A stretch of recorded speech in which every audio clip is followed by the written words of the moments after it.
कवायद की, चिट्ठी लिखी, राहुल गांधी जी से सवाल पूछ रहे हैं। लीडर ऑफ ऑपोजिशन की जिम्मेदारी बनती है, उसको संविधान ने अधिकार दिया है कि वो लोगों की आवाज उठाएं और पार्लियामेंट के अंदर उनकी बात उठाएं, सवाल करें, ट्रांसपेरेंसी लाएं, अकाउंटेबिलिटी, जिम्मेदारी, ये सब चीज लाने के लिए वो सरकार को बाध्य करें। ये उनको संविधान ने अधिकार दिया है। लेकिन ये 272 अफसरशाह, नौकरशाह, बाबू, और मुझे अफसोस के साथ कहना पड़ रहा है कि इनके अंदर 139 हमारे जनरल्स भी शामिल हैं, जिस फौज को संविधान ने अधिकार दिया है कि राष्ट्रपति जी के नेतृत्व में जब कभी भी हमारा संविधान खतरे में हो तो राष्ट्रपति जी के नेतृत्व में संविधान को बचाने का कार्य करें।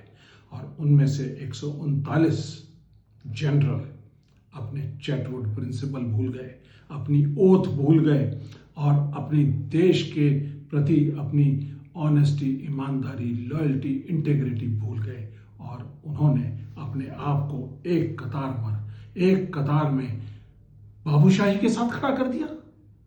हमने नहीं कभी ऐसा सोचा था कि इस तरह की चीज हो सकती है। देश के 140 करोड़ नागरिकों को देश की सेनाओं पर पूरा भरोसा है। सैनिकों पर, पूर्व सैनिकों का मान और सम्मान है हर एक नागरिक के दिल में। बाबूशाही नौकरशाही का नहीं है।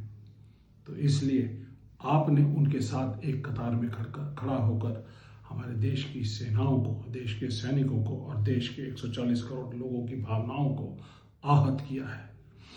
साथियों, बड़े ही इन 272 लोगों ने जो सवाल खड़े किए हैं राहुल गांधी जी के ऊपर, उनके अंदर बहुत सारी चीजें जो हैं वो देखने वाली हैं। क्या उनका दामन पाक साफ है? जिस तरह से सोशल मीडिया रिपोर्ट्स आ रही हैं उसके अंदर से देखते हुए ऐसा लगता है कि ये सब लोग या तो बीजेपी आरएसएस संघ से प्रेरित हैं, उनके लिए चुनाव लड़ चुके हैं, या फिर ऐसे लोग हैं जो